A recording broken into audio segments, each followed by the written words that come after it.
Nkechi stared at the flickering candles arranged neatly on the dining table. Their soft glow illuminated the neatly folded napkins and the 2 plates of food she had prepared hours ago. Steam no longer rose from the dishes. They were cold now. The clock on the wall clicked with a monotonous certainty, each minute marking her anxiety and disappointment. This was supposed to be a celebration, her wedding anniversary. She had meticulously set the table, prepared Femi's favorite soup, and even adorned herself in a dress he once claimed he loved. But he wasn't there. She reached for her phone, checking for missed calls or messages. Nothing. No text saying he was running late, no call to apologize for any unexpected delay. She sighed and thought back to how things used to be when they first met. Femi was lively, spontaneous, and sometimes over the top. That personality had swept her off her feet. Over time, however, she learned that all that glitters is not gold. Still, she never imagined a day when he would forget something as significant as their anniversary. As the night wore on, the candles on the table seemed to shrink under the weight of her unspoken fears. A wave of sadness washed over her, but she steeled herself with calm composure, an attitude that had come to define her. Nkechi picked at the meal on her plate, trying to salvage the effort. She dabbed at tears threatening to escape the corners of her eyes, refusing to let them fall. There was a dull ache in her heart, but she wouldn't let this night reduce her to tears and desperation. She had decided long ago that silent dignity often spoke louder than dramatic confrontations. She paced the living room, occasionally glancing out the window, hoping to see the headlights of Femi's car. But as the minutes turned to hours, no car rolled into the driveway. Finally, she made a quiet decision. She would no longer wait up for him. She blew out the candles, drew the curtains, and cleaned up the table. It felt odd, packing up an entire anniversary dinner alone. The only sounds in the house were her movements and the quiet hum of the refrigerator. Upstairs, she prepared for bed, trying to ignore the gnawing tension building in her stomach. There was a distinct sense that something bigger loomed on the horizon, something beyond a missed anniversary. Still, she wrapped herself in a blanket, stared at the empty space beside her, and told herself that tomorrow would provide some answers. Sleep, however, did not come easily. She replayed the past year, the promises Femi had made, and how many he had broken. There were increasing signs of distance, late nights unaccounted for, secretive phone calls, whispers in corners. How did it get to this point? Night stretched long until the first hints of dawn touched the sky. Nkechi finally closed her eyes, deciding that if Femi wasn't going to honor their anniversary, she would at least honor herself with rest. That night, she felt the first crack in the foundation of her marriage, though she still clung to the hope that something could be salvaged if they just communicated. Little did she know, the worst was yet to come. The next morning, Nkechi woke to sunlight streaming in through the curtains. The bed beside her was still empty. She instinctively checked her phone. No new messages from Femi. Before long, her finger hovered over the social media app she used the most. She hesitated before opening it, unsure of what she might find. Days earlier, she had seen cryptic photos of Femi partying with friends, but she tried to ignore them, giving him the benefit of the doubt. Today, however, her curiosity outweighed her caution. Her feed was filled with the usual posts: friends celebrating promotions, family members sharing motivational quotes, and, tucked between them, a video from a rooftop lounge. The angle was shaky, as though shot by someone dancing. But in the center of the frame, laughing and clinking glasses, was Femi, her husband. He had his arm around Tina, a younger woman with flamboyant style, her braided hair flowing down to her waist. The pair looked lost in their own bubble of fun, oblivious to the world around them. Nkechi's heart pounded. She increased the volume. The short clip captured them shouting something about celebrating life, and Femi twirled Tina around. At the edge of the video, there was a hint of nighttime city lights, indicating this was likely the night before, her anniversary night. The reel ended with a flurry of emojis and cheers from Tina's friends. Comments below ranged from, "You two look amazing," to, "couple goals." Nkechi fought back a surge of anger and hurt. She forced herself to rewatch the clip to ensure she wasn't jumping to conclusions. But with each replay, the pit in her stomach grew. She realized that Femi hadn't simply forgotten their anniversary. He had willfully chosen to spend it with another woman, in a public setting, and in a way that humiliated her. A quiet sob escaped her lips, but she immediately stifled it. She wouldn't let herself be crushed by the shock. Instead, she remembered conversations with friends who had hinted at Femi's suspicious behavior. There had been whispers of a mistress, someone younger, flashier, and more attuned to his new tastes. Nkechi had refused to believe it then. But the proof was now all over her social media feed. She inhaled deeply, forcing composure into her trembling body. She closed the app and thought about her next step. Should she confront him outright? Call him? Demand an explanation? The anger was there, hot and scorching, but so was a growing sense of determination. She decided to wait until she had more information. One video was damning enough, but if Femi denied it, she wanted to be armed with more evidence. Her phone buzzed, startling her. She glanced at the notification, an old friend reacting to the same post. Nkechi knew the rumor mill would soon start spinning, and she'd be the talk of acquaintances near and far. Instead of panic, a surprising calm enveloped her. She was angry, hurt, and disappointed, but clarity was surfacing. Her marriage as she knew it was on shaky ground, and if it were to collapse, she would make sure she didn't go down with it. Later that day, Femi finally strolled through the front door, looking more triumphant than apologetic. Nkechi was seated on the couch, laptop open in front of her, as though she were in the middle of work. She slowly closed the lid, set it aside, and fixed him with a steady gaze. "Where were you last night?" she asked, her voice trembling just a bit. "Business meeting," he said, flashing a dismissive grin. "I told you I might be late." Nkechi almost laughed. "Business meeting? On our anniversary." She paused for effect, letting her words settle. "At a rooftop lounge?" Femi's grin twitched ever so slightly. "What do you mean by that?" "Why are you interrogating me?" he retorted, taking a deliberately loud tone. He threw his car keys onto the coffee table. Nkechi's voice remained measured. "I saw the video. You and Tina dancing the night away." She blinked, expecting some kind of explanation. Something, even if it was a lie, would have been better than the arrogant shrug he gave her. "You're overreacting. It was just a few colleagues unwinding after work." He folded his arms, leaning against the wall. "And Tina? She's a friend of mine. You know how people spin stories. Don't be dramatic." In that moment, she realized how far gone he was. His eyes radiated contempt, and his tone was tinged with irritation rather than remorse. She stood up, meeting him eye to eye. "Femi, I'm not stupid. Don't insult me. I saw the video." He rolled his eyes. "Look, if you want to blow this out of proportion, that's on you. But don't expect me to sit around here and validate your paranoia." Her breath caught in her throat. Once upon a time, she would have argued, pressed him further. But something within her shifted. Instead of raising her voice, she turned away and calmly went upstairs to their bedroom. Behind her, Femi made a sarcastic clicking sound with his tongue, muttering how she was acting too dramatic. As soon as she closed the bedroom door, she leaned against it, eyes shut, tears brimming. The cruelty of his words stung more than she wanted to admit. Yet, anger was quickly replacing her sorrow.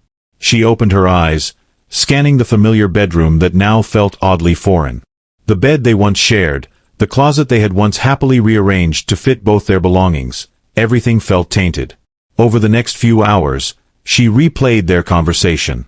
He hadn't even apologized or acknowledged the anniversary. Instead, he'd lied to her face, as if she meant nothing. Each time she recalled his dismissive tone, she felt her resolve harden. It was clear that Femi's betrayals weren't just physical. He had disrespected her emotionally, psychologically, and publicly. That night, when Femi attempted to speak to her again, she simply looked through him, her silence far more powerful than any words. He seemed unsettled, not used to her self-control. In the dark of night, she lay awake, formulating a plan for herself. She couldn't force him to be faithful or honest, but she could prepare for the worst. If their marriage was on a path to destruction, then she needed to be ready. Morning light crept in through the windows, illuminating the bedroom with a soft glow. Nkechi quietly rose, grabbed her phone and a notebook, and set about her day with a new sense of purpose.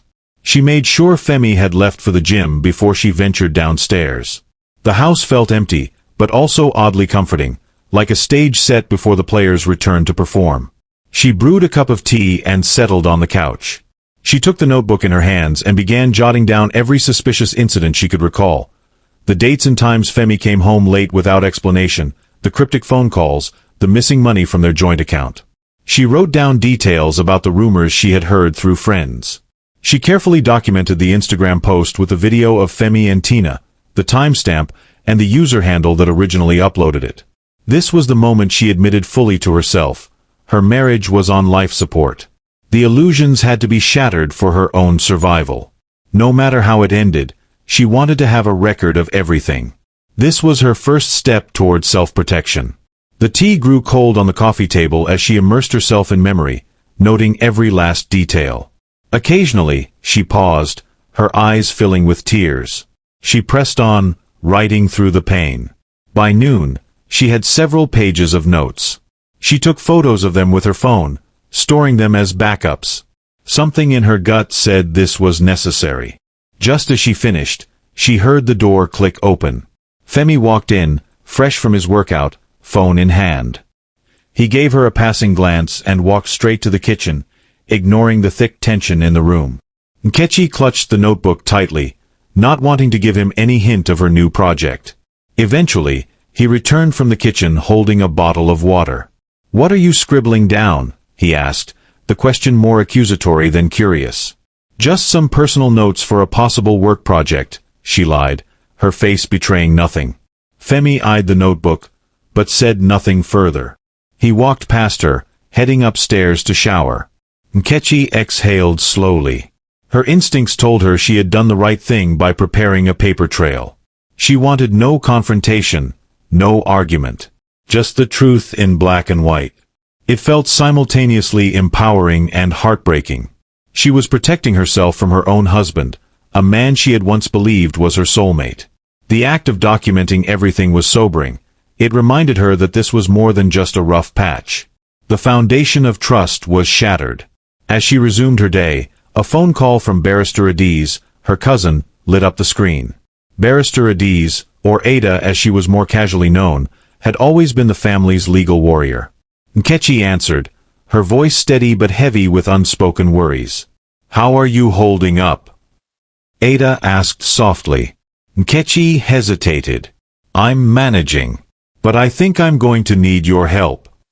There was a pause. "I'm listening." Nkechi briefly recounted the lies, the suspicion, and the humiliating videos. She didn't go into full detail but provided enough context for Ada to understand the gravity of the situation. "Keep documenting," Ada advised. "And don't confront him just yet.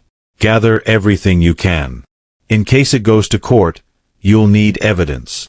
The call ended with a promise from Ada to stand by her no matter what. Nkechi felt a sense of relief wash over her. She had an ally, someone equipped with legal expertise and the fierce loyalty of family. And she had her own instincts, guiding her toward a quiet yet resolute plan. Later that afternoon, Barrister Adiz arrived unannounced, stepping into the living room with a brisk energy that hinted at her legal mind constantly churning. She wore a formal blazer despite the warm weather, her hair braided back neatly, exuding both confidence and warmth. Nkechi was genuinely glad to see her. She served Ada a light lunch, jollof rice and plantains, though Ada was more interested in the conversation than the meal. They settled on the couch, where Ada set her plate aside and leaned forward. "I've been thinking about this situation since we last spoke," Ada said. "You know it's not just about heartbreak. It's about financial assets, reputation, and the entire future you planned. If this ends up in divorce, which it seems it might, there will be serious implications. I need you prepared." Nkechi nodded, her voice barely above a whisper. "I don't want to fight dirty. I just want what's fair. And, honestly, I just want my dignity back." Ada's gaze was sympathetic but unyielding. "I understand. But I also know that a man who flaunts his affair on social media won't hesitate to discard you without a fair settlement. We need to secure your position, especially if he tries to claim all the assets as his. Nkechi swallowed the lump in her throat. What do I do? Ada leaned in. Do not show your hand yet. Keep being calm. If you can, keep your interactions with Femi civil. Sometimes people slip up when they think you're not a threat. That's when they make mistakes. And keep documenting. Bank statements, property agreements, anything that ties you into the finances or the property. Nkechi listened intently. She realized this wasn't just about emotional betrayal. It was about protecting her future. A wave of gratitude for Ada's guidance washed over her. She felt less alone, more equipped to handle the storm heading her way. And one more thing, Ada continued. Don't let him see your fear. Because if he senses that you're crumbling, he'll push even harder. There's a saying in court, never let the opposing counsel see you sweat. Before leaving, Ada gave Nkechi a quick hug. You're strong, Nkechi. Stronger than you think. Remember that. As Ada's car pulled away, Nkechi returned inside, feeling a strange mixture of apprehension and resolve. She had spent so many years smoothing over conflicts, trying to salvage the relationship, but now everything seemed clear. She had a friend, no, a sister, on her side, arming her with legal knowledge and moral support. And though the uncertain future loomed large, for the first time, Nkechi felt a stirring of hope. Maybe she didn't have to be a victim in all this. Maybe she could come out on top, or at least walk away with her pride intact. Just when Nkechi thought she had steeled herself against further hurt, another dagger found its mark. Tina, the mistress, posted a photo on her Instagram. But this wasn't just any photo, it was taken in Nkechi's own bedroom. The caption read, "A queen knows her throne.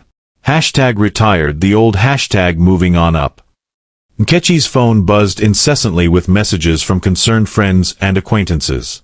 Some asked if she had seen Tina's post, others simply sent screenshots with sad or shocked emojis. The photo was unmistakable. Tina lounged on the bed, wearing a silk robe that used to belong to Nkechi.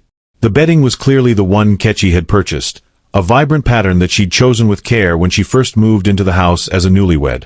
And now, Tina had the audacity to flaunt it online, mocking her with hashtags that all but declared the old wife retired. The sting of betrayal ran deeper with each pixel. She felt her hands tremble, tears threatening to spill over.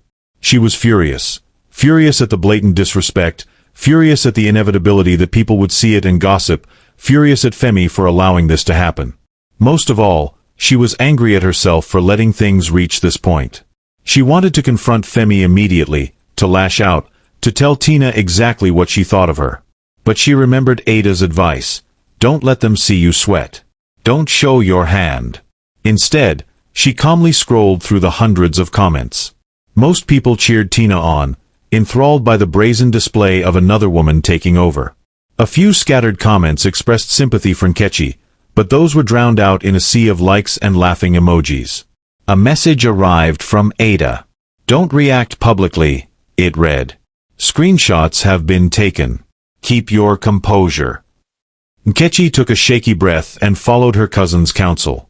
Rather than respond with rage, she quietly stored the screenshot. She added notes to her growing file, then closed her phone. She resolved to stay silent and watch. Their arrogance might be the very thing that would lead to their downfall later. And so the day went by, with Nkechi receiving endless text messages from friends and acquaintances. Each new ping felt like another wound opening, but she soldiered on, knowing that each humiliating post was building a case for her. By the end of the evening, she felt drained, as though she had fought an invisible battle all day. Femi returned home late, again. He barely looked at her as he walked in. Nkechi observed him for a moment. He appeared self-satisfied, as though the entire world revolved around his whims. She said nothing, simply offering him a cold, wordless glance. If he noticed her anger, he didn't acknowledge it. She silently added this night to her mental dossier of his dismissive behavior. Somewhere in the back of her mind, she replayed the humiliating photo and told herself, "Soon, they'll regret ever underestimating me." A few days later, the tension had reached a fever pitch. Femi, perhaps emboldened by Tina's public displays or irritated by Nkechi's silence, presented her with divorce papers. He did so with a theatrical flair, as though expecting to see tears and pleas for mercy. Nkechi was cleaning the kitchen when he thrust the documents in front of her. She paused, wiping her hands on a dish towel before taking the papers. She leafed through the pages, scanning the legal jargon. Her heart pounded, but her expression remained calm. "So that's it?" she asked quietly, finally meeting his gaze. He shrugged. "Yes. Sign them.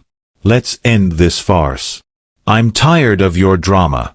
You always complain, question my every move. I deserve to live my life in peace." Nkechi almost laughed at his audacity. "You deserve peace?" she echoed, forcing herself not to lash out. She took a deep breath and decided to follow the plan she had discussed with Ada. "Fine. Where do I sign?" Femi blinked, taken aback by her lack of protest. "You're just going to sign?" She nodded, flipping through the pages until she found the signature lines. "Yes. You want out, fine." She went to retrieve a pen. Her hand shook only slightly as she scribbled her name on each page. Inside, her emotions churned, but she presented only stoic determination. She wanted to show him that she was stronger than he ever gave her credit for. Femi watched in baffled silence. The man who had expected groveling instead found a calm acceptance. It visibly unsettled him. After a moment, he mustered a smirk. "So you're not even going to fight for anything? No demands." She handed the papers back. "I'm done fighting for a man who wants to humiliate me. Take your freedom. I have my dignity." He looked almost disappointed, as though he had rehearsed a triumphant monologue about why he was leaving and how she should be grateful for his generosity. Now, that performance had nowhere to go. Instead, he muttered a half-hearted insult and stalked out of the kitchen, papers in hand. The moment he was gone, Nkechi sank against the countertop, her breath coming in shallow gasps. A tear slipped down her cheek, but she quickly wiped it away. She knew she had to remain composed. In her mind, she kept hearing Ada's voice. "This is just step one. Don't let your emotions break you." She took out her phone and texted Ada. "He just handed me divorce papers. I signed." Almost immediately, Ada replied, "Stay calm. This is good. Let him think he's won." Nkechi breathed a small sigh of relief. She wasn't alone in this. And though she felt the raw sting of heartbreak, she was determined not to show it. For now, she would let Femi think he had the upper hand. But she silently vowed, "I will not leave this marriage as a victim." Word spread quickly among their social circles that Femi had filed for divorce and that Nkechi had signed without a fight. The rumor mill churned out stories about how Femi was moving on to a younger, more vibrant partner, while Nkechi was being put out with nothing. People gossiped about whether she could survive financially, since Femi was the main earner, or so everyone believed. One evening, as she was preparing dinner for herself, more out of habit than hunger, Femi waltzed in with Tina in tow. The woman held shopping bags, swaying her hips dramatically as though she owned the place. Nkechi stiffened but said nothing. She placed a pot of soup on the stove, refusing to yield space in her own kitchen. The tension was electric. Tina, spotting Nkechi, let out a small, mocking laugh. "Oh, you're still here? I figured you'd be at some hotel by now." Before Nkechi could respond, Femi chimed in. "I told her to pack up, but she's dragging her feet. Don't worry, though. Once this divorce is finalized, she'll have to leave. She came here with nothing. She'll leave with nothing." Nkechi felt a surge of anger.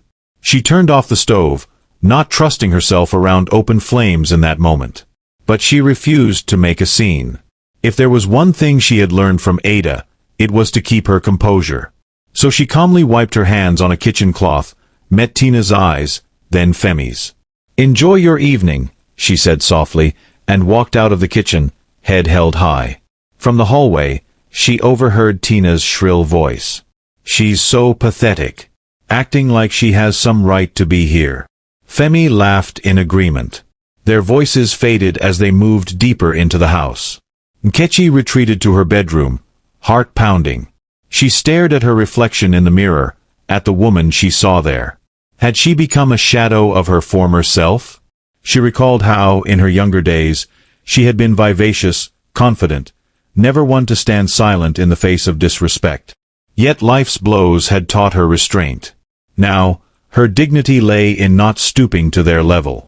She picked up her phone and texted Ada, recounting the latest humiliation.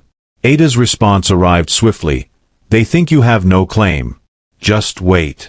Nkechi clung to that reassurance. In the quiet of her room, the old bed feeling more like a temporary resting place than a safe haven, she reaffirmed her resolve. If they wanted her out, they'd have to wait for the law to speak.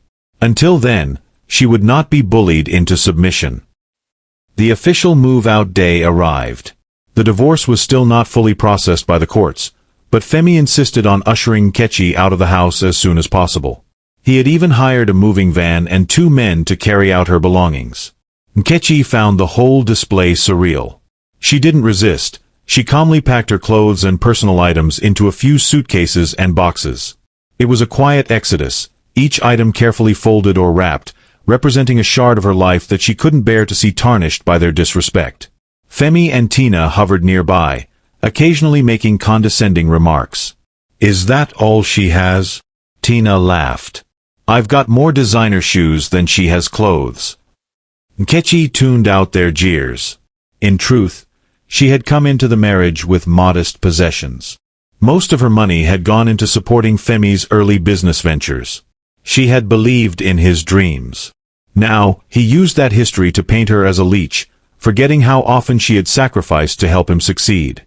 When the van was loaded, Nkechi paused at the front door. She glanced around the house that had once been a symbol of their union. The room seemed empty of warmth and filled with hollow echoes of past laughter. She walked out quietly, not granting Femi or Tina the satisfaction of seeing her tears. Outside, the driver waited, looking more sympathetic than she had expected. He opened the passenger door, and she slipped in, cradling a small box that contained sentimental keepsakes, photo albums, a few letters, and the watch Femi gave her on their first anniversary, back when he still cared. As the van pulled away, she caught a final glimpse of them standing in the doorway. Femi's arm draped over Tina's shoulders, both wearing smug smiles. The scene seared itself into her mind. She refused to turn around again. The heartbreak was massive, but she also felt a strange sense of relief, as if an invisible chain had been lifted from her soul. She would no longer live in the shadow of his contempt. She had arranged to stay at a friend's apartment temporarily, just until she could sort out her next steps. The friend, Yvonne, greeted her warmly, helping her carry boxes into a small spare room. That night, tucked into unfamiliar sheets, Nkechi let the reality of her new life wash over her. She was, for all intents and purposes, alone now, free from Femi's toxicity but also adrift in uncertainty. Still, she held firm to the hope that everything Ada had been orchestrating behind the scenes would pay off. She recalled Chief Obeisai's name, the memory of how he had once helped Femi, how he had always been fond of her. She wondered if any of that goodwill remained. Little did she know, the wheels of fate were already turning in her favor. 1 week had passed since Nkechi left her marital home. She had expected life to slow down, but it felt busier than ever. She spent her days hunting for a new job, reorganizing her finances, and meeting with Ada to discuss the divorce proceedings. She slept on a friend's couch most nights, though Yvonne's spare room was a godsend for privacy. One evening, just as she settled down to check her emails, an unexpected delivery arrived.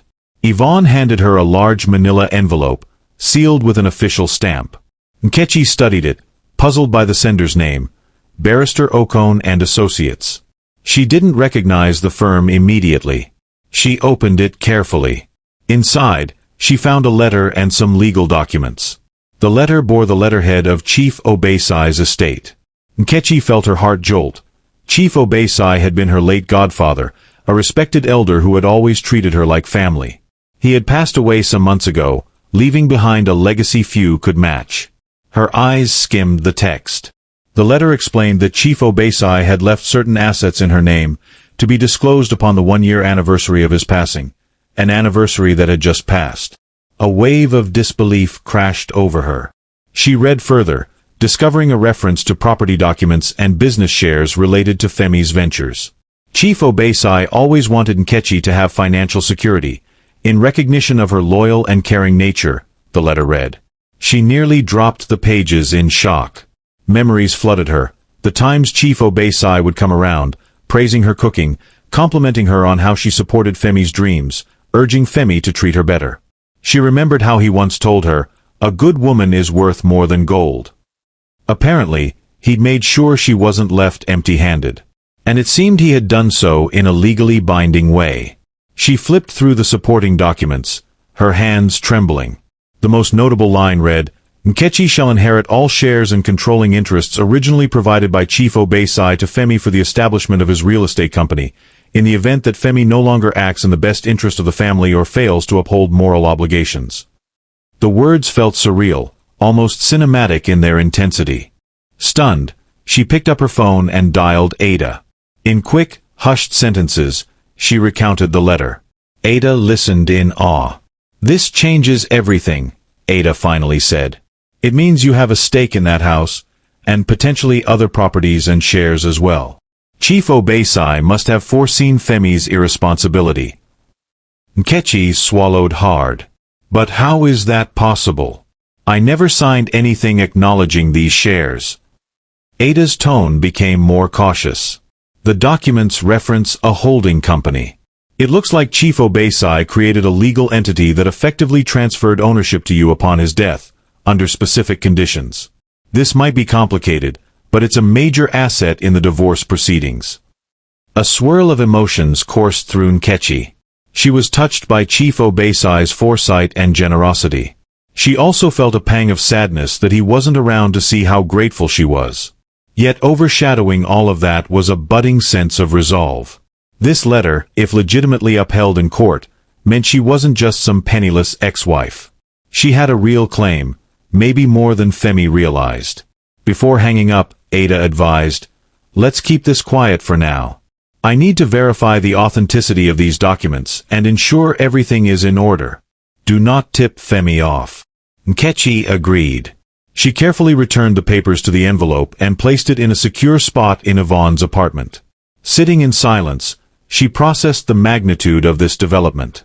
This, she thought, is a game-changer. Over the next few days, Nkechi met with Ada privately in the lawyer's office. They went over the documents in painstaking detail. According to the fine print, Chief Obesai's contribution to Femi's business was, in fact, a conditional gift. At the time, Femi had signed an agreement that placed the deed to the house and other properties under a holding company with shared stock ownership. Initially, that ownership was split between Femi and Chief Obesai.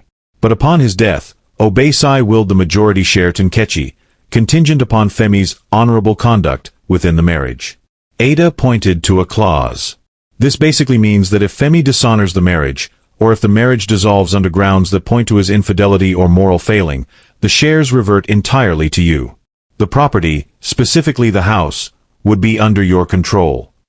Nkechi's eyes widened. So that means, in the eyes of the law, I might actually own the house that I was just forced to leave?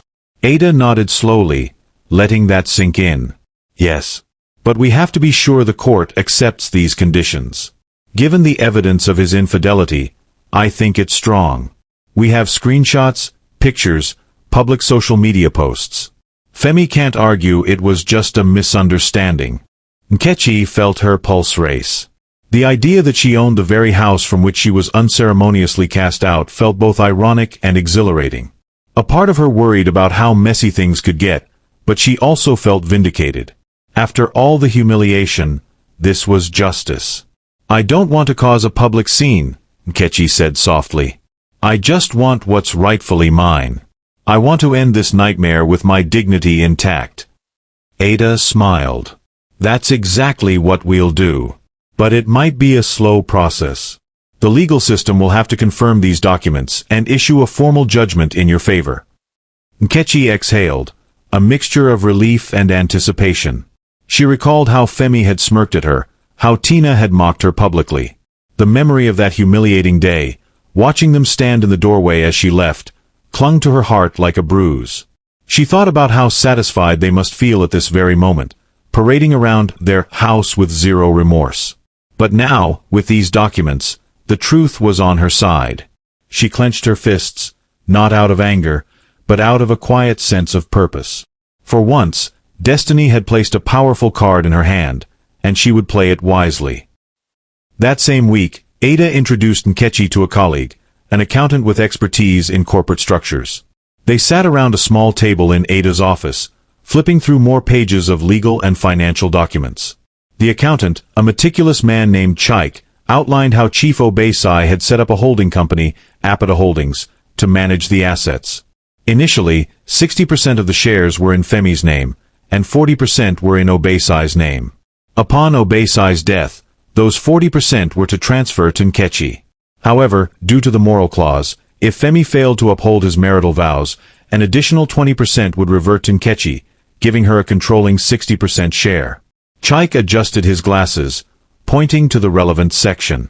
So effectively, you would hold the majority if these clauses are upheld. And that means you have control over the house, any business accounts under Apata Holdings, and any subsidiary companies.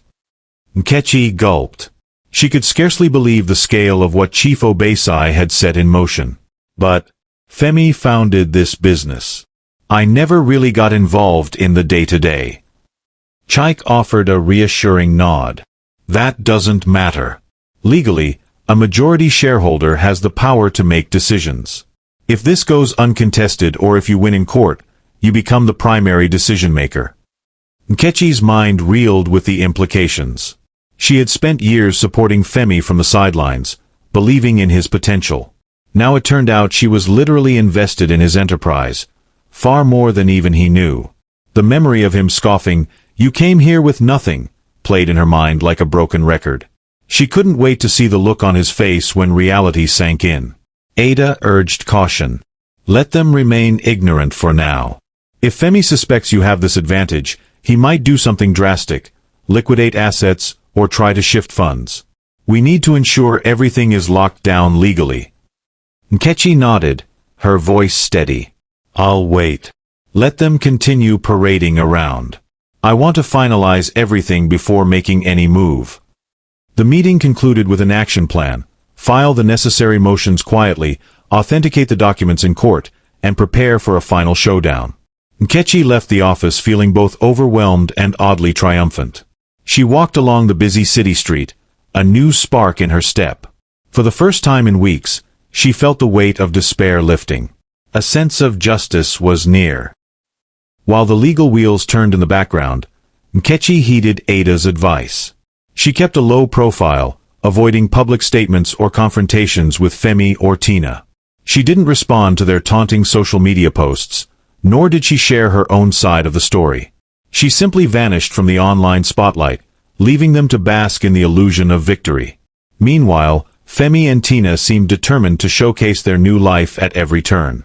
Tina posted videos of them dancing in the living room, hosting dinners with friends, and even redecorating their bedroom. The audacity stung, but Nkechi maintained her silence. She followed the plan: let them have fun. Each smug post only served to strengthen Nkechi's resolve. She saved screenshots, forwarded them to Ada, and quietly watched as they flaunted what they believed was permanent ownership. Femi's arrogance knew no bounds. He boasted to friends about upgrading from an old model to someone who matched his lavish tastes. Tina, for her part, paraded her newfound status, flaunting expensive clothes and accessories, bragging about how she'd turned the house into a TikTok palace. Privately, Nkechi worked with Ada and Chaik to cement her case.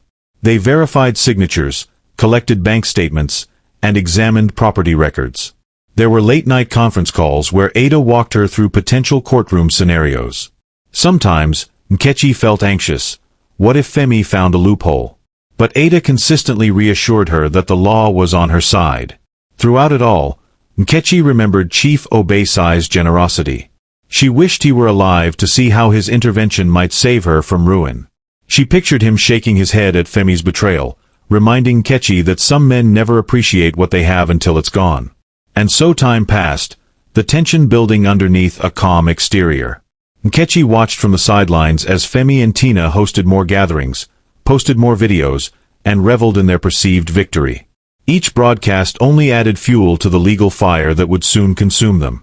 Nkechi felt a growing anticipation, like standing on the precipice of a new life, waiting for the final push that would set her free. Not long after the quiet filing of legal documents, a grand house party was announced on Tina's social media. She labeled it the New Era Party, where she promised champagne, laughter, and endless fun. The invitation spread among their mutual acquaintances, with many curious to see the spectacle of Femi's new life.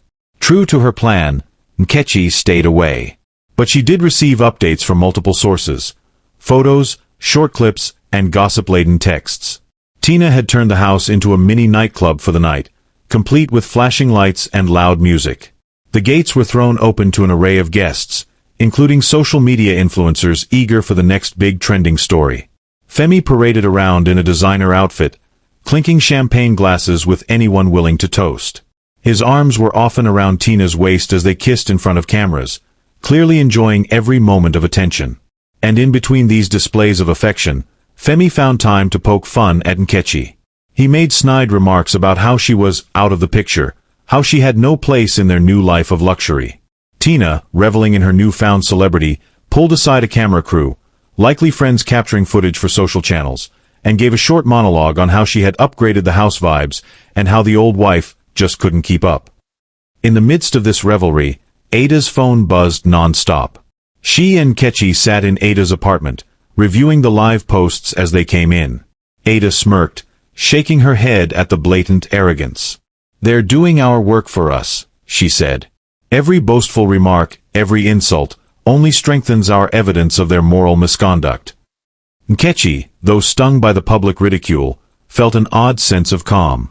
She sipped a cup of tea, reminding herself that they had no idea what was coming. "Let them celebrate," she said softly. "They're raising their own house of cards." And indeed, the party footage was riddled with red flags. Intoxicated guests spilling details about how Femi had used marital funds to buy Tina gifts, Tina bragging about certain assets that might legally belong to Apata Holdings, and the mockery directed at Nkechi's so-called poverty. Each clip, each post, found its way into Nkechi's evidence folder. By the end of the night, the house was trashed with empty bottles and leftover food. But that didn't matter to Femi and Tina. They retired to the master bedroom, likely confident that they owned the world. Little did they know that their biggest surprise was already sealed, just waiting for the right moment to be delivered. The very next morning, while Femi and Tina nursed their hangovers, Ada placed a final set of documents before a judge. The evidence was comprehensive: proof of Femi's infidelity, public humiliation, and reckless misuse of what were technically marital assets. Coupled with Chief Obeisai's conditional grant and Nkechi's newfound majority stake in Apata Holdings, the case was ironclad. Within days, the court order was signed and sealed. Nkechi officially had the legal right to claim ownership of the house and the business shares. All that remained was the formal process of serving notices to Femi. The law firm arranged for the documents to be delivered in person, ensuring there would be no claims of ignorance. Nkechi took a deep breath when Ada handed her a copy of the finalized order. She scanned the official language, feeling a sense of justice with every paragraph. This was it, the moment she had been waiting for. She was no longer a victim cast aside, she was the rightful owner. She thanked Ada profusely, tears glistening at the corners of her eyes. Ada placed a comforting hand on her shoulder. "You've earned this moment. Chief Obeisai gave you a gift, but you fought for it with grace and dignity." Nkechi nodded, unable to find the right words. Months of anguish, betrayal, and humiliation had led to this, a piece of paper that symbolized her liberation and vindication. They made plans for the final reveal. Ada insisted on involving the authorities and legal representatives to ensure Femi couldn't intimidate or manipulate the situation. Nkechi agreed. This wasn't about revenge through violence or drama. It was about letting the law speak. That evening, as she settled into her borrowed room at Yvonne's, Nkechi stared at the official document. She couldn't help but smile through her tears. It was as though Chief Obeisai's voice resonated, reminding her of her worth. She whispered a soft thank you to the memory of her godfather, feeling a renewed determination to honor his faith in her. The next few days were a blur of orchestrated precision. Ada coordinated with court officials, who arranged for the order to be hand-delivered to the property. Early in the morning, two stern-faced bailiffs approached the front gate, legal documents in hand. They affixed a large notice to the gate, bright and unmistakable: "Vacate the premises within 48 hours under court order." Inside the house, Femi and Tina were caught utterly off guard. A neighbor filmed the bailiff's arrival on a phone, capturing the moment they hammered the notice onto the gate. That short clip went viral almost instantly. So many people had followed the drama that any new development sparked widespread interest. A flurry of panicked phone calls ensued. Femi dialed his lawyer in a rage, demanding explanations. Tina paced the living room, tears threatening to ruin her perfectly manicured face. They scrambled to make sense of the legal jargon that spelled out how the real owner, Nkechi, had asserted her rights. They discovered, to their shock, that Chief Obeisai's estate had never fully transferred certain assets to Femi without strings attached. Meanwhile, Nkechi stayed away from the chaos. She received updates through Ada, who was bombarded with calls from Femi's lawyer. "They're begging for a meeting," Ada said, barely hiding her satisfaction. Nkechi responded with a simple directive: "Let the law take its course." Outside the house, curious neighbors and onlookers gathered. Some snapped photos of the notice, others gossiped about how justice seemed to be favoring Nkechi after all. The same gate that had once symbolized her forced departure now bore a public declaration that she was, in fact, the rightful owner. For Femi and Tina, the sudden shift in reality was staggering. Their kingdom of arrogance collapsed in a single morning. The glitz and glam of their social media posts stood in stark contrast to the harsh legal notice that threatened eviction. As the day wore on, the shock only deepened, and the countdown to vacate began. By late afternoon, Femi's outrage boiled over. He stormed out to the gate, yanking the notice off in front of several startled neighbors. "This is nonsense," he shouted. "Somebody forged this document. My name is on the deed." But even as he crumpled the paper, the official nature of the stamp was unmistakable. There were multiple copies of the notice posted around the property, and more were delivered directly to his mailbox. Onlookers whispered, some recording him on their phones. The entire fiasco threatened to become another viral sensation, and Femi's pride took a heavy blow. Desperate, he tried to call Ada repeatedly, but she refused to answer. He then attempted to reach Nkechi, leaving voicemail after voicemail, each one angrier than the last. "I don't know what game you're playing, but you won't get away with this," he shouted into the phone. "This must be a mistake." Inside, Tina hovered on the edge of panic. She clutched her phone, reading the latest social media comments. They ranged from shock to schadenfreude, with many people gleefully pointing out that Tina's reign was over before it began. She glared at Femi, tears in her eyes, demanding an explanation. "You told me you owned this house," she cried. "What is this nonsense about Nkechi controlling the property?" Femi, flushed with embarrassment, tried to console her. "It's a trick," he insisted. "Something about Chief Obeisai's estate. I don't know. My lawyer will fix it." But even as he said the words, doubt flickered in his eyes. He rushed upstairs to rummage through old documents, seeking any scrap of evidence that might prove his claim. But the more he dug, the more he realized he had never bothered to read the fine print of the agreements he signed under Chief Obeisai's guidance. All day, the house stood under the shadow of legal reclamation.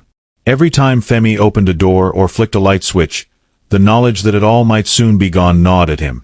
Tina sulked in the corner, her glamorous persona unraveling.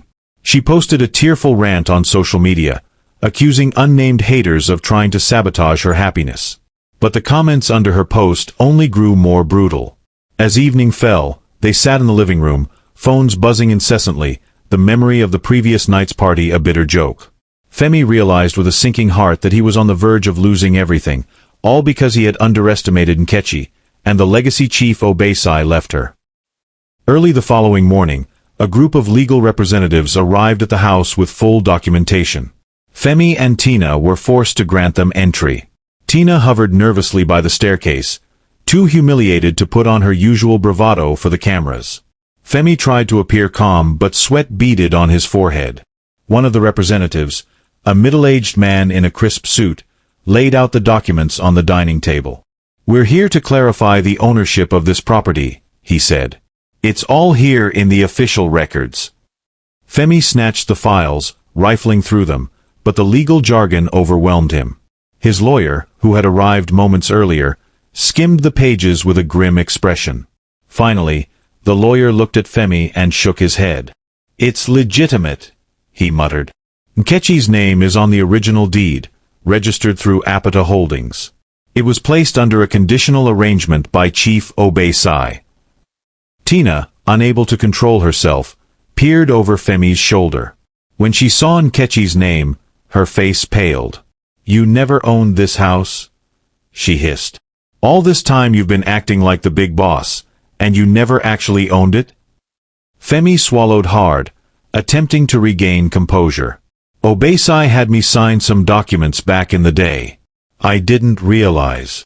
His words trailed off as he realized how foolish he sounded. He stared at the signatures, his own, clearly dated and witnessed, aligning with the terms that gave Nkechi majority ownership after Obei-sai's passing. The legal representatives calmly repeated the ultimatum: either vacate the premises within 48 hours or face forced eviction. The official stamp on the documents carried the weight of the court. Femi's lawyer, looking defeated, didn't contest it. The evidence was too strong. Tina's fury erupted. "You liar! I left my place, my entire life, to move in here with you. Now I'm about to lose everything." She turned on Femi, jabbing an accusatory finger in his face. "It's all because you couldn't keep your affairs in order." In front of the legal team and a few curious neighbors peeking in, Femi tried to save face. But he couldn't muster a coherent defense. The official document said it all. The house never truly belonged to him, and now the rightful owner, Nkechi, was reclaiming it. Tina's tirade spilled out onto the front lawn as she continued berating Femi. Neighbors watched from across the fence, some recording the scene. "You never owned this house," she repeated, disbelief and anger dancing across her features. "All that talk about your empire, your hustle. You didn't even read the agreements?" Femi's expression darkened. He grabbed her arm, hissing, "Keep your voice down." But it was too late. The humiliation was public and undeniable. He had built a reputation as a self-made man who had everything under control. Now, the entire neighborhood saw him for what he was, a man who had taken shortcuts and ended up outsmarted by his own pride. Tina wrenched her arm free, tears in her eyes. "I gave up my job, my apartment, thinking I'd be living large with you. And now you're telling me this was all a lie." She stormed back inside, leaving Femi in the yard, grappling with neighbors' stares. A few had the decency to look sympathetic, but most seemed more curious than compassionate. Word spread fast. Within hours, local gossip pages picked up the story, painting Femi as a cautionary tale. Inside, Tina began tossing her belongings haphazardly into suitcases and designer bags. Broken sobs escaped her lips as she realized the dream she had so carefully curated on social media was crumbling. No more lavish house parties, no more TikTok tours of her mansion. Meanwhile, Femi paced the hallway, phone clutched in his hand, trying to reach anyone, bankers, friends, old associates, who might help him fight the eviction. But each call yielded the same outcome: the law was the law. Occasionally he glanced at the front door, as though expecting Nkechi to walk in and gloat. But she was nowhere to be seen. In that moment, he wished he had known her better. The quiet, unassuming wife he had dismissed turned out to be far more formidable than he ever imagined. Word traveled quickly, and soon the house became a spectacle. A few local media outlets and social media influencers swarmed around, hoping to capture footage of Femi's downfall. Camera crews set up just outside the gates, filming the drama for their channels. Several watchers recalled the flamboyant party Femi and Tina had thrown, contrasting it with the turmoil unfolding now. Femi tried to hide, staying indoors to avoid the prying lenses. But the bailiffs and legal reps moved in and out, finalizing paperwork, making it impossible for him to remain invisible. He was forced to sign receipts acknowledging he'd received the court order, each signature feeling like a nail in the coffin of his once proud reputation. Tina, seeing the cameras, attempted to salvage her own image with a meltdown on the front steps. She cried dramatically, blaming evil forces for sabotaging her happiness. But the public sympathy was limited. Many comments on social media pointed out how she had gloated about taking another woman's home, only to face the consequences. The viral nature of the scene grew with each passing hour, and the hashtag Karma for Femi trended briefly on local networks. Through it all, Nkechi watched from a distance. Ada sent her the videos and news clips, each one illustrating Femi and Tina's desperation. Though it was painful to see her former home turned into a public circus, she couldn't help but feel validated. She remembered the times Femi had belittled her, insisted she'd leave with nothing. Now the cameras captured his humiliation, not hers.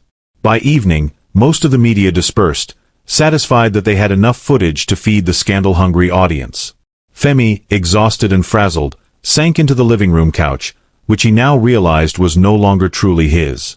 Tina retreated upstairs, slamming the door behind her. The once celebrated couple looked more like fugitives in a house about to be reclaimed. 2 days later, at the appointed hour, Nkechi arrived at the property accompanied by Ada, a representative from the court, and a small group of law enforcement officers to enforce the eviction order if necessary. She stepped out of a modest car, dressed simply in a blouse and skirt, her posture exuding calm confidence. The crowd of onlookers had thinned, but a handful remained, eager to witness the final act. As Nkechi approached the gate, her heart pounded with a mix of nerves and resolve. This was the home she had once cooked meals in, celebrated holidays in, a home she had been forced to leave. Now she was coming back not as a trembling wife, but as the owner. Femi stood in the doorway, arms folded, face etched with resentment and a hint of desperation. Tina lurked behind him, her eyes red and puffy from days of crying. The tension was palpable. Nkechi offered a polite nod to the officers, then addressed Femi. "I'm here to reclaim the house. The court's order stands." Femi tried to muster defiance, but his voice cracked. "Nkechi, can we talk? Please." A wave of conflicting emotions washed over her. This was the man she once loved, the man she had devoted years of her life to. But the memory of betrayal and public humiliation stiffened her resolve. She looked at him calmly. "I'm here to do what the court decreed, Femi. Nothing more." The officer leading the group stepped forward. "Mr. Femi, you need to vacate immediately, or we will have to remove you by force. The law has spoken." Femi's shoulders sagged. He beckoned to Tina, who was silently weeping, and the two descended the front steps. They looked pitiful, carrying a few suitcases and bags they had hastily packed. The rest of their belongings would have to be retrieved under supervision another time. Nkechi didn't gloat. She didn't smirk or hurl insults. Instead, she stepped aside, granting them a path. As they passed, she and Femi briefly locked eyes. A torrent of unspoken words lingered there, regret, remorse, and bitterness. Then he looked away, guiding Tina to a waiting car. In a matter of minutes, they were gone. Tina wasted no time after leaving the house. She cut ties with Femi almost immediately. Some neighbors spotted her hailing a taxi alone, her luggage piled around her. Rumors circulated that she moved to a relative's apartment across the city. Others claimed she fled to another state entirely. Nobody knew for sure, and Tina herself made no grand announcements on social media. Her once busy Instagram feed fell silent. Femi, on the other hand, found himself truly alone. Without Tina, without a home, and with a tarnished reputation, he moved from one friend's couch to another. His circle of enablers dwindled, as many of them preferred not to be associated with his highly public downfall. The business ventures he once bragged about took a serious hit. Partners and investors pulled back, unwilling to risk their finances on a man enmeshed in scandal. Weeks later, a brief note appeared on Tina's abandoned Instagram profile, "Taking time off. Need to find myself." That was all. No pictures, no further explanation. She had vanished as abruptly as she had arrived in Femi's life. Nkechi, hearing these developments through the grapevine, felt no pity for Tina. She remembered the online mocks, the humiliating photos in her bedroom. Yet, she also recognized that Tina was just another pawn in Femi's game of flash and status. Either way, the woman was out of the picture, likely nursing her own wounds. For Nkechi, life became quieter but more purposeful. She spent her days consulting with Ada, finalizing any loose ends from the divorce, and tidying up the house. Each day she walked the halls, recalling memories both bitter and sweet. It was a strange sensation. She had returned to a home that once was filled with love, then turned into a battleground. Now it was hers, free of the destructive forces that once occupied it. It was an overcast afternoon when Femi showed up at the gate unexpectedly. Nkechi happened to be outside, checking the mailbox. At first, she froze, unsure whether to confront him or call the authorities. But he held up his hands in a gesture of peace. "Please," he said softly. "I just want to talk." Nkechi remembered the times he had used a similar tone right before insulting her. She held her ground, arms folded. "You have nothing to say that I need to hear." Femi lowered his head, a broken shadow of the arrogant man he once was. "I lost everything, Nkechi. Everything. And I know it's my fault. I'm sorry." She watched him with a mixture of pity and resentment. How many times had she longed to hear him utter those words when they were together? Now, they felt hollow. The damage was done. "I don't need your apology," she said, her voice quiet but firm. "We both know why we're here. You made your choices. Live with them." He nodded, tears forming in his eyes. "I understand. If there's any way I can make it up to you, help you with something." She cut him off gently. "There isn't. The courts have handled everything. Please respect my space." Without another word, she turned and walked back inside, shutting the gate behind her. Femi stood there for a moment longer before finally walking away. Inside the house, Nkechi pressed her back against the door, breathing heavily. The encounter dredged up old emotions, but she refused to let them reignite her pain. Femi's apology might have been genuine, but it came too late. She had finally found her footing without him, and she wasn't about to lose it. With her ownership of the house secure, Nkechi found herself asking a profound question. What now? She had always supported Femi's dreams, rarely focusing on her own. Now, she had resources, shares in Apata Holdings and the property under her name. But instead of selling the house or living in it like a trophy, she decided to repurpose it. She collaborated with Ada to convert part of the house into a shelter and resource center for women who found themselves in transitional phases, much like she once did. The idea was born of her own experience, the feeling of having nowhere to turn after being cast out. She wanted to offer solace and practical assistance to others facing similar hardships. It wasn't a quick process. She had to navigate permits, renovations, and staffing. But each hurdle only reinforced her determination. The living room, once the site of mocking laughter, was transformed into a warm gathering space. The upstairs bedrooms, where Tina had flaunted her supposed victory, would soon house women seeking a fresh start. It felt poetic, turning a place of betrayal into a beacon of hope. During this time, she found a renewed sense of identity. She attended seminars on small business development and reconnected with friends she'd neglected during her troubled marriage. Ada proved invaluable, helping shape the legal framework for the non-profit shelter, ensuring everything was above board. One quiet afternoon, as she oversaw the repainting of the walls, Nkechi paused to admire the new hue. Soft, inviting, symbolic of the peace she hoped to foster. She realized that her story had evolved beyond the heartbreak. She wasn't just surviving. She was building a legacy, one that would help others avoid the darkness she once endured. In the final phase of her journey, Nkechi stood at the threshold of the house, the same doorway she once crossed in tears. But now, she wore a warm smile. The shelter and business space for women was officially open. A small ceremony marked the occasion. Nothing flashy, just a modest gathering of friends, local supporters, and a few women who would be the shelter's first beneficiaries. Ada handed her a pair of scissors for the ribbon cutting. As Nkechi snipped the ribbon, applause broke out. She felt tears prickle at her eyes, recalling how far she had come, from a humiliated wife with supposedly nothing to a homeowner, a majority shareholder, and a community leader. A local journalist interviewed her, asking how she felt about reclaiming the house. Nkechi's answer was simple. "I learned that dignity and resilience come from within. No one can give it to you, and no one can take it away unless you let them."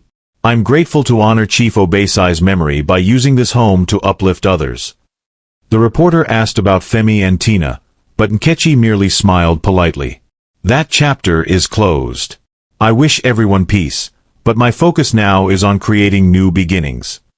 When the day's festivities ended, and the guests dispersed, Nkechi strolled through the house alone. The walls echoed with the soft laughter of hope rather than the bitter edges of betrayal. She paused in the corridor that once felt like a prison hallway, remembering how she had tiptoed around Femi's moods. Now, it was a place of promise. Standing in the living room, she closed her eyes and exhaled. She had reclaimed her life on her own terms, and in doing so, she had turned her pain into purpose. The story was no longer about a divorce, a mistress, or a forgotten anniversary. It was about a woman discovering her own strength, aided by the foresight of a guardian who believed in her worth. She opened the front door, inhaling the fresh air, and stepped onto the porch where she once walked away in shame. Only this time, she felt the sun on her face and the steady beat of her heart. Nkechi hadn't just won a legal battle. She had forged a new legacy, one of resilience, empowerment, and generosity. And that, in the end, was the sweetest victory of all. I'm glad you made it to the end. I hope you enjoyed the story. Please go ahead and generously hit that like button and subscribe for more captivating tales like this. We'd love to hear from you. What lessons have you learned from this story? Share your thoughts in the comments below. See you in the next story.